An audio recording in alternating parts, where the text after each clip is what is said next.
Welcome to the Weekly Dog Sportsman Podcast Show. It's your boy Malcolm Scott, the man Russell. And I'm Salim, the mayor of Taylor Street. And the name of this segment is America. Football in America. Football in America. Let's get it. Touchdown.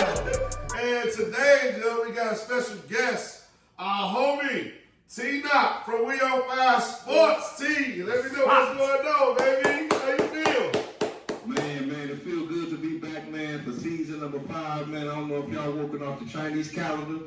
How y'all get to season 5 with me? We on season 5 on We On 5 Sports Podcast. The spot, it feels good to be back, man. Yeah. Man, I appreciate y'all boys, man. You know, football finally back. Just signifies the fall.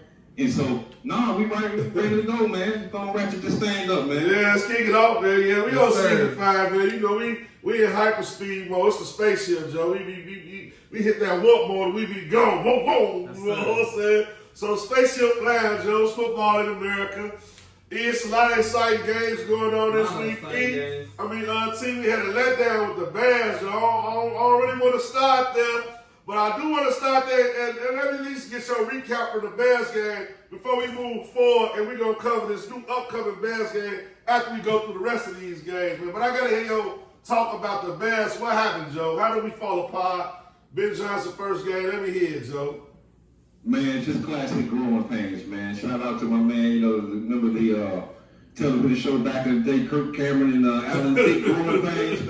The growing pains for the Chicago Bears. You know, obviously it was the debut of Ben Johnson, his first game as the NFL head coach. You know, we had a bunch of newbies out there, whether it's Coach Loveland, Lutherburg III. We had, new guys on the defensive side of the football. Brady Jarrett, first time playing for the Bears. A lot of newness in Chicago, a lot of excitement in Chicago. Obviously, before the game, then we had, our Super Bowl 20 heroes out there, man, to signify the 40th anniversary of the Chicago Bears winning Super Bowl championship in 1985. So it was good. So it's good, first and foremost, just to see our guys, man, out there, man. They are immortalized in Chicago. And, to me, it was just a situation where Bears came out strong. That first half was lovely. First drive was lovely. Caleb Williams, scoring a touchdown. I had my chest out. I heard your man E rant, man, the other day on y'all last, episode, man. And so I had my chest stuck out, man, across the goal line. I thought it was going to be one, man. And it seemed like since that particular point in the game, the air was let out of the ball. To me, it's just kind of really three things for me, just to kind of stand out real quickly. The first thing was in the first half, us going for it on fourth down instead of taking the points. When we went for the fourth down and we ended up getting stopped. Yeah, the 4th and 3. Yeah, you got a new offense, man. Everything is new. You're playing at home. You got to take the points. We're not the Buffalo Bills. You know what I'm saying? We're not the Kansas City Chiefs. This is a new team, dude. You got to take your points at the crib, man. And Detroit defense is back on the field who's playing some good ball. Okay. And to me, I just think that was domino number 1. Domino number 2 was us giving up the field goal before the end of the first half. Those are situations that we saw last year with Eberflus. You can't allow teams, to drive the length of the field in a short period of time before the end of the half. It kills momentum. And we all saw when we went into the second half of that game, the Bears' offense was on a milk cart. And it seemed like, the Minnesota Vikings, they just, started off methodically running the ball down our throat. Then they started throwing that boy. So, to me, Rome is not burning for me just yet. I heard the boo birds out there at Soldier Field. And rightfully so. We're a passionate fan base, man. But I just think at the end of the day, the Bears is a learning lesson. We'll get to the opposite of the elephant in the room, and that's Caleb Williams. C-minus on the performance. He started off hot. You gotta hit them. You gotta hit them layups, man. And y'all know what I'm talking about. Them overthrows. We all know we all former basketball players and former hoopers do. We'll care how many moves you got, man. We out there missing grips. At the end of the day, it's gonna come back to That's fine. All right, so, kumbaya, my lord, kumbaya. Hey, man, it's tough, man. But, so, it is football in America, Joe. We ain't gonna help everybody down about the Bears. It's the Weekly Dog Sportsman Podcast. I got my homie T on here from We On 5 Sports. Let's get into We On Fire mode, baby. Recap. Let's prelude some of these games. It's week 2.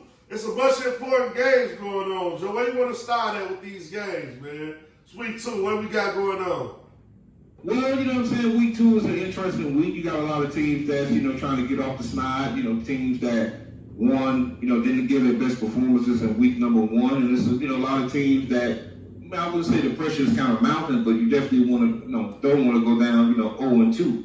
A game that really kind of caught my eye, and I obviously wanted to get you guys' opinion on, and we'll start in the AFC East with the Buffalo Bills and the New York Jets. Okay. Both these teams, Buffalo last week, an outstanding, comeback performance in Buffalo. Obviously, it was the game of the week in my eyes. Just an outstanding performance by Josh Allen. He put on the cap last week. They take on a New York Jets team that surprised a lot of people across America just with the offense. And the former Chicago Bear, Justin Fields, looked pretty good out there. Yeah. It just seemed like the Jets, their defense last week definitely let them down. And a lot of people thought that with Aaron Glenn, that was going to be the power dynamic for the New York Jets. Was going to be on the defensive side of the ball. But the offense put up the 30 piece, and they came to get bound and they came to get with it. I think this is an interesting matchup. Tell me what you guys think about this one, man. You want to go, E? Yeah, I go first. Man, this matchup is for me. It's one of the most competitive matchups out here right now in my eyes. I'm loving what I'm seeing with Justin Fields, the new regime Justin Fields, with Aaron Glenn as the coach. I feel like Aaron Glenn got this guy ready for war. Justin Fields already one of those type of guys like Lamar Jackson. So for me, this is a tough matchup for Buffalo. Even though Buffalo came through hard with it, but their defense was looking suspect, and they're not a good run defensive type of team. And they do it with the same type of portion, just like Lamar Jackson. So I'm loving what I'm seeing with with the Jets, and I love how obviously Josh Allen, he's like the MJ of the league right now. So I'm thinking it's gonna be a real close game, and man, I'm looking for an upset right now. I think this might be an upset special. This is my upset special of the week. You know what I'm saying? Irvin, zero to the dog. Jets. Upset special. I apologize for Miracle. He might be shooting too fast, but he started the Bears talking a little bit, so I had to jump that off with I'm liking Jets with this matter, Joe. Well, hey, I'm going to say this right here, Joe. Aaron Glenn with the Jets, I just love how he look on the sideline, T. Like, just that energy he bring, you know what I mean? He got that silver fox thing going with the gray hair and the gray beard. He looked like he tough as nails, like he couldn't wait. He looked like he deserved to be a Jets. And what's the first move he do when he get to New York? He say, man, I played against Justin Fields 2 years, 4 years. I played against Justin Fields. Give me Shorty, Joe. Bring him over here. You know what I'm saying? Let me get Shorty. So once he got Justin Fields over there, you see the confidence he instilled in Justin Fields and what they own. The offensive coordinator, did he come from Detroit? Why did he get the offensive coordinator from in New York? Yeah, I think so. Yeah, I think I can't remember Femo's name, man, but he did an outstanding job. Like I said, the offense was looking versatile than it ever looked. Yeah. So this is the thing about Aaron Glenn, right? So they say the defense let him down. Really, what happened in that game with the Steelers was the coaching. Like Mike Tomlin, he knew Justin Fields, he knew his weaknesses, he knew his strengths. Aaron Glenn was new. The snake bit him. It was the New York Jets curse. I mean, they had everything going for them. They stopped them. They muffed the punt. You feel me? Like they had the game was smoked. They muffed the punt, and it just went downhill. Kind of like what happened to the Bears. The Bears curse. It was that New York Jets curse. But Buffalo not playing, man. You know what I mean? They gonna have to get the job. I love Aaron Glenn. I love how he look. I love the Jets, all that, JTS. Jets. But it's let's go, Buffalo. And Josh Allen is on a mission, Joe. So I'm taking the Bills all day. The offense is just too much. He got your boy, this is his second year, Keon Coleman's second year. Your boy, Shakur, what's his name? Tupac Shakur, what's his name? Don't be fucking up the names. We off the rocks. But Tupac over there, they got possession in the slot. They got Cook running the rock. Josh Allen, Mr. Everything, Mr. One, we like Mr. Perfect out there. You know what I mean? So give me the Bills all day, man. It ain't even close. I take the Bills by a touchdown and a half, straight up. So it's all day rolling with the Bills. I can't even count. But I love the Jets. Don't get it twisted. I like both of those teams, man. Those are two of my favorite teams in the NFC. Yeah. Go ahead, Tina. This is a toughie, man. I mean, At the end of the day, the National Football League, those division matchups was always tough matchups. I mean, the teams know each other a little bit. Obviously, it's a new flavor in New York with Aaron Glenn. It's funny to me is the point that he made that I thought was very interesting is that obviously Buffalo played, Baltimore, probably the best running football team in the National Football League outside of the Philadelphia Eagles. So, I mean, they was going up against the creme de la creme of running the football. So, to me, I just think that we probably will get a better performance out of Buffalo from a standpoint of, I think Justin Fields may be able to get a little bit out of the backfield, but I think that they may be able to, I won't say contain Breece Hall, but I don't think I'll see Breece Hall up there putting up a $125. And I think that that's what they'll need out of Breece Hall, meaning that for them to beat Buffalo, he's going to have to be a key call to, to their whole situation. And I thought last week they kind of blended it a little bit, with him as well as, Fields. Fields obviously throwing the rock. I'm going to side with Buffalo on this one, man. I love the upset special, though, because I was kind of leaning towards that way. It's a big dog. This is a divisional matchup, but I just think that Buffalo is the most talented team. And I think that, it'll be closer than Max say, though. I think, actually, if I throw a score out there, I got 28-24. So, okay. I think Buffalo's score way more than 28. Judge T now. And the Jets would be lucky if they score 24. But what's another hot game? What's another hot game going on this week, T? Well, we're gonna keep it, on the divisional slate. We got another AFC, tilt in that AFC West. One of these ball clubs, and I'm talking about the Los Angeles Chargers. With Jim Harbaugh in the fold, Amari Hampton, the youngin out there, man. Great job by Justin Herbert last week, knocking off, the Kansas City Chiefs. Everybody was able to, check out that game in the primetime slot.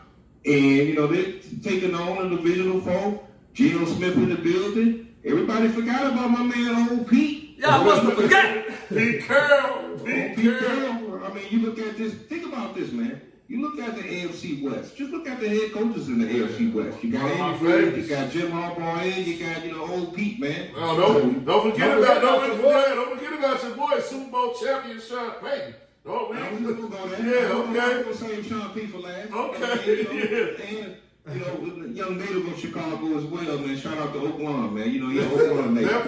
They're five. So anyway, man, I just think that, to me, this is a divisional matchup. Both these teams come in this game 1-0. Obviously it's gonna be a big time, slate out there in Vegas, man. Interesting enough for me, I'm just kind of looking at just the defensive side of the ball from the Chargers. I think their offense will be fine. Jim Harbaugh, man, in the fold. His teams get better like fine wine, especially on the offensive side. To me, I just think that, Chargers, they got, defensive testing taking on, the Raiders who threw the ball more times, last week than any other team in the National Football League at Geno Smith. I think he had 346 yards last week. So they chucking that boy downfield, man. But give me you guys thoughts on that tilt, man. Go ahead, man. You go first. You ready for it? Are you ready?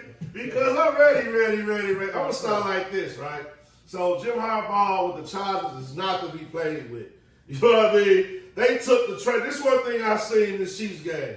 They took the training wheels off of Justin Herbert. He went back to his college days, 300 yards like last year. You know who his offensive coordinator is, right? Like that's his man. They go camping together. They go fishing together. So when he first got the job, they went on like a 2-3 week hiatus to just like chill and relax. And they talked this good shit, and they put a game plan. They put a 3-4 year plan together. And guess what? This year, 2 of that 4-year plan, and Justin Herbert, they opened up the playbook. He ran the ball. They ran the ball crazy last year. They got them a slot possession receiver. They got old man Keenan Allen back. So it's like, man, it's pick your poison. They got one of the youngest, fastest running backs, playmakers in the game. They drafted him. They got solid defense. They got a good offensive line. They just did Jim Harbaugh just know how to build solid football teams, and he know how to coach football games, and he know how to win football games. That's the thing about Jim Harbaugh and the Chargers. So get used to them. Them being Kansas City, that wasn't nothing. Get used to seeing them because low-key, they one of the best teams in the National Football League this year. Justin Herbert been one of the best quarterbacks. He finally had a full, consistent season under his belt where he didn't get hurt. They ran the football. They know how to run the football. They know how to protect them. Kansas City wasn't really ready for what the Chargers brought to the table. 300-yard game for Justin Herbert. They weren't expecting that. Now let's get on the Raiders. You know what I mean? The Raiders. Pete Carroll, old man Carroll. They got Ashton Jennings, but they was hacking the ball like it's Geno Smith. He like Joe Buck that I've been sitting on some horrible teams. He know what he get paid to do. He gonna throw the ball in traffic, out of traffic. Pete Carroll, he's just like, well, you know, when you ever seen that movie with them old men with the Vegas one last time, Joe, you know the movie I'm talking about with our guy, Joe. They all went to Vegas. Yeah, Morgan Freeman. They all went to Vegas one last time. Morgan Freeman, he took his life savings, was playing blackjack, Joe. That's what Pete Carroll. Pete Carroll played roulette with Geno Smith, Joe. He like, man, look, I don't even know how I got this job, but I'm 82 years old. I'm coaching the NFL, Joe. I'm gonna let it happen, man. But all that said and done, I love the Raiders. I like Jacoby Myers. I like the weapons they got. They got Brock Bowers. They're gonna be throwing the ball a lot, but they don't want to see the Chargers, though. They just too sound of a team. Give me the Chargers this week. They get the job done, team. I'm predicting it's gonna be skyrockets. I'm predicting 36, 35, 28, something like that. You know what I mean? It's gonna be 4-5 touchdowns coming field goals each, but the Chargers are gonna make it happen. Hey, this guy right here. They want to know, America. Tell them pump the brakes, baby. Pump the brakes. I love it though. No, but low key though. Yeah. Both teams show me some shout out to both teams, man. They both want to know right now. I'm loving what I'm seeing with Geno Smith, man. Geno Smith is one of those junkyard dogs, man. And he been out here for a minute, man. All he do is show up and show out since he been with the Jets. You know, ever since then, you know, when he went to New Orleans that 1 minute, when he beat the bed out, that's a long time ago. Yeah. But everybody, Geno Smith go though, it seems like he's getting better. He's like fire and wine. So I'm loving what I'm seeing with him. And also they got an unsung hero. Y'all better stop sleeping on my man, Jacoby Myers, yo. Nobody don't talk about Jacoby Myers. I ain't talking about the lawyer. Jacoby Myers is one of these elite receivers that Myers he a force to be reckoned with. All he's doing is getting better and better. I think with Ashton Jennings coming on the scene right now, they got a more of a balanced attack. They defense, they still got the white boy, you know, the defensive line. What's his name tonight? You got Max Crosby. Max Crosby. Yeah, you know we be messing up the names. Hey, Max Crosby, man, he one of those guys that he's a sneaky guy that coming at in and he'll get a couple of sacks each in one of these games. You know what I'm saying? So you gotta watch out for him. And I just feel like he got a lot of spirit with the with the coach. You know, the coach got so much energetic. But they are going against the Chargers, so like Michael was saying, you know, they're going up against the Chargers. They took down the ex-champions, you know, but for me, Kansas City been wounded already. They was wounded. They already got wounded. They got knocked out against the Eagles. What was that? A year ago, Super Bowl. So from that alone, I ain't really too. I'm like what I'm saying about Kansas City. They was doing real great. I love what Justin Herbert got. You know, Keenan Allen did come back. They got a lot of nice little players. Quentin Johnson, he a nice receiver. You know, but I feel like their running game is because I got their running back, Marion Hampton. I'm hoping that he snapped. If Marion Hampton can be on that college of Marion Hampton, then you know I see the Chargers doing something great. But for the most part, I'm thinking I'm gonna go ahead and go along with. I'm gonna have to go ahead and rock with them, man. I'm gonna go ahead and go with the Raiders, yo. The Raiders. I feel like the Raiders are slept on. I feel like the Chargers are on the high because they beat the Kansas City Chiefs. And I see that the Raiders are coming in and upset them. People are asleep on the Raiders. And last year they was already right there skating 7-10, 8-9, something like that. So they wasn't that bad last year. They got the good coach that's a championship DNA. So I'm gonna go ahead and go with the Raiders, yo. Yeah, okay. I got the Raiders. Let Titty be the judge of that. Once again, man, you're talking about a divisional matchup, man. These teams know each other.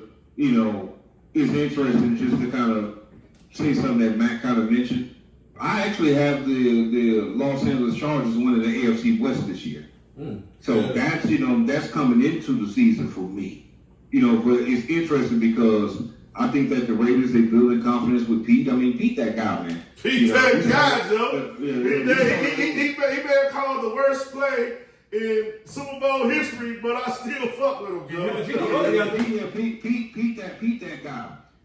I will feel what he on, just in regards of it, but in my mind, if I'm confident enough to say before the season began that the Chargers will win the division, it would include them being able to beat the Chiefs and also to being able to beat a team like the Raiders in their building. Meaning that to me, you're just not going to be able to win the division without knocking off one of those divisional teams at the crib. Right. And so to me, The Chargers, the thing about them, man, you saw it last season. They were kind of up and down. They had a good season, primarily getting to the playoffs. But when they got to the playoffs, oh my God, Justin Herbert. I mean, he's still turning over the ball from the playoffs. I mean, he had 5 turnovers in the playoff game. So they kind of crashed and burnt towards the end. But like I said earlier, man, I feel you, E. But if I feel like, and I'm going out on a limb and saying the Chargers going to win the AFC West, this is a game that they should win.